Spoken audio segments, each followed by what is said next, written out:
तुळजापूर तालुक्यातील वडगाव-लाख परिसरात तुळजापूर-लातूर हायवेवर दोन दुचाकी गाड्यांची समोरासमोर जोरदार धडक होऊन भीषण अपघात झाल्याची घटना घडली आहे।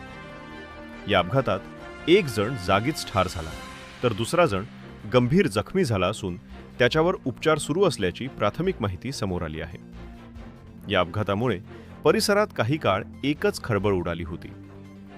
मिळालेल्या प्राथमिक माहितीनुसार वडगाव-लाख जवळून जाणाऱ्या तुळजापूर-लातूर मार्गावर दोन्ही दुचाकी समोरासमोर आल्याने हा भीषण अपघात झाला।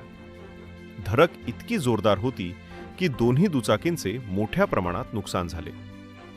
अपघाताच्या तीव्रतेमुळे एका व्यक्तीचा घटनास्थळीच मृत्यू झाला तर दुसरा व्यक्ती गंभीर जखमी अवस्थेत आढळून आला। घटनेची माहिती मिळताच परिसरातील नागरिकांनी तातडीने घटनास्थळी धाव घेतली व मदतकार्य सुरू केले। जखमी व्यक्तीला तात्काळ उपचारासाठी रुग्णालयात हलवण्यात आले। स्थानिकांच्या मदतीने काही काळ वाहतुकीचीही व्यवस्था करण्यात आली। अपघातानंतर महामार्गावर काही वेळ तणावपूर्ण व गोंधळाचे वातावरण निर्माण झाले होते। या अपघाताची माहिती संबंधित यंत्रणांना मिळाल्यानंतर पुढील कार्यवाही सुरू करण्यात आली।